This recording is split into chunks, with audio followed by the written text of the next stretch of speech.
Who discovered the existence of the dead?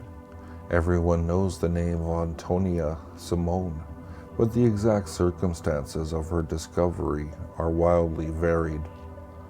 In 1992, her younger brother, Ricardo, was injured in a martial arts accident that left him completely paralyzed. He needed a respirator to live and could only communicate through eye blinks. She was a computer scientist at the Xerox Palo Alto Research Center and decided to create a computer terminal sensitive to the slightest energy source. She was a student of Kirlian photography and strongly believed the body's electromagnetic fields could affect sensitive electronic equipment. She created a terminal that could not be affected by traditional means. No keyboard, mouse, or any other input devices.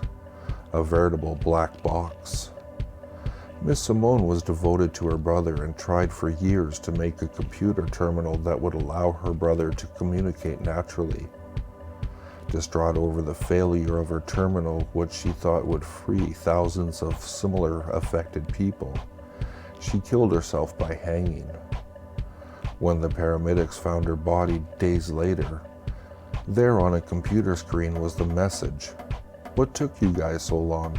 I've got the most important news."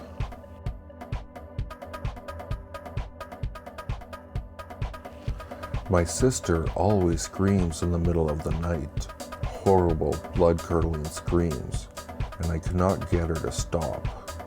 I lie in my bed, away from the earth, dreaming in mist, and her screams penetrate them. She cries for me. She cries for someone. I cannot help her. Nothing I do will make her stop. I bring her some fresh lavender one day. I hope the scent can calm her. My eyes shut and I drift away. But she screams. What can I do? Why do you scream? What scares you? You won't tell me. I can't help. One night when the screams are too much, I got up. I'll stop her screams. I'll make my way to her bed and kneel down right on top of her. Stop screaming. Stop screaming. I look down at her, but I cannot see her. It's dark, and there's a distance between us. Stop screaming. She stops, but only because she knows someone is there. She is quiet. She doesn't want them to know she's there. My mother telling me go back to my bed. I need to stop coming to see my sister at night. But don't you hear the screams, Mother? But she doesn't. It's only me. My sister pretends to be asleep. I get up. I am dirty from the ground where I knelt over my sister's grave. She rests in her coffin, dead, but she still screams.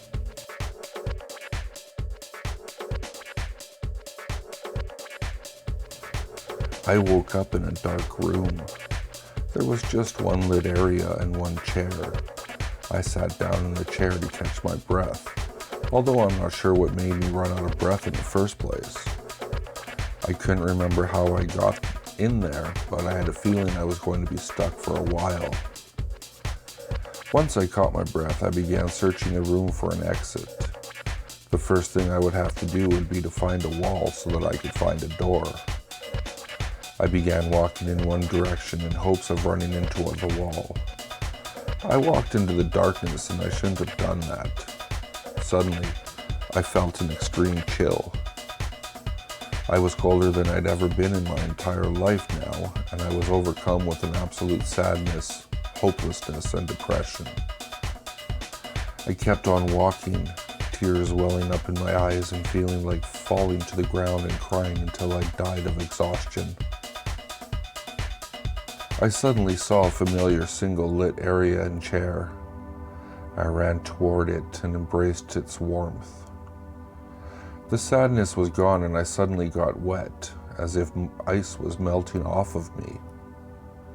I'm thankful that I never found the wall. My depression probably would have driven me to slam my head into it until I'd die. It just then hit me, though, that I had never turned around. I walked into the darkness and came out of the other side of the room. I was depressed again, but fortunately it wasn't nearly as bad as the reasonless depression that hit me when I wandered into the darkness. If I wanted to find an exit, I'd have to enter the darkness again at some point. I suddenly felt as if I was suffocating. My vision turned completely black as I grabbed at my throat trying to get oxygen, but to no avail. I blacked out. I woke up in a dark room. There was only one lit area and one chair. I sat down in the chair to catch my breath, although I'm not sure what made me run out of breath in the first place.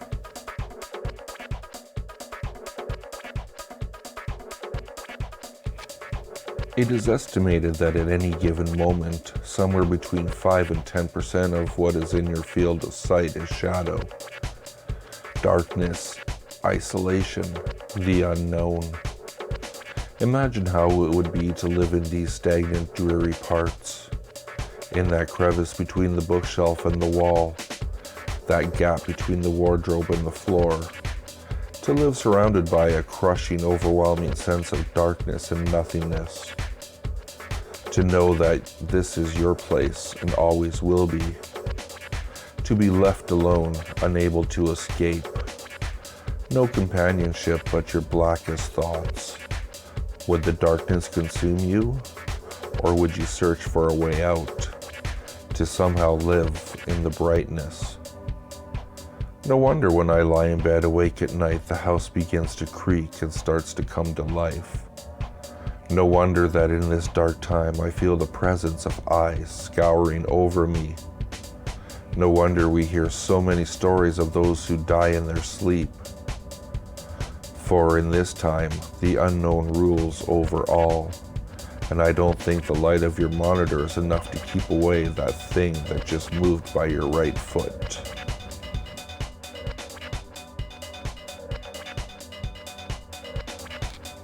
I was on vacation in Ithaca with my girlfriend at the time.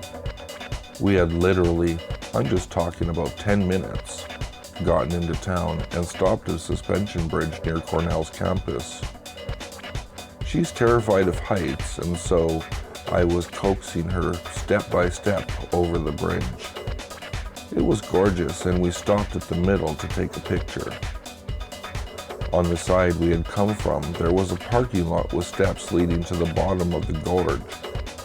But on the far side, there were hiking paths with no barriers. A woman walked past us and offered to take our picture for us.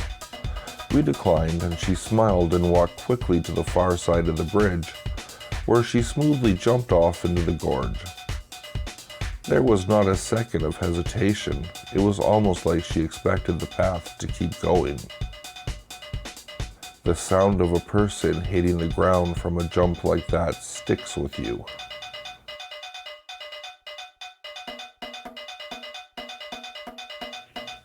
If you stand alone at the corner of Church and Market Street in Charleston, South Carolina at 3 a.m., you see a man coming down Church Street, wearing a black hat and a black cape, with stringy white hair and weathered skin.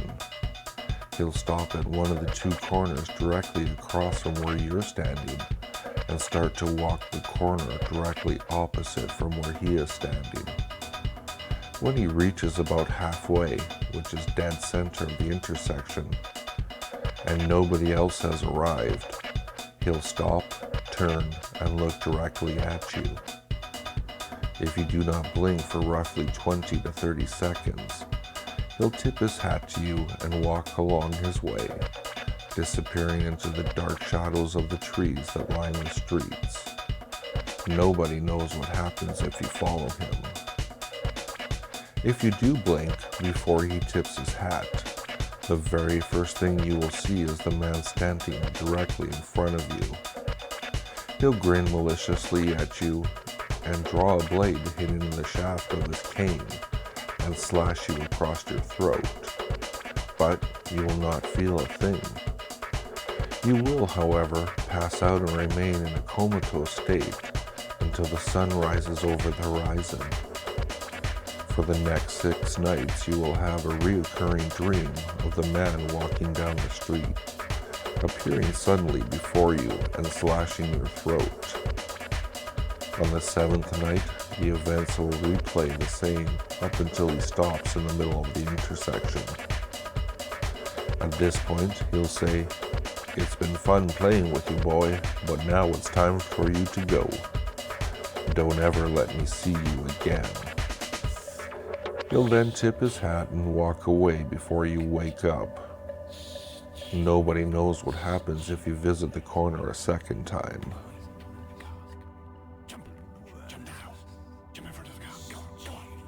If you like what you heard, please like, subscribe, and share with your friends. If you'd like to, you can follow me at Twitter. The handle is @FuzzyPantaloons, and I'll see you all next time.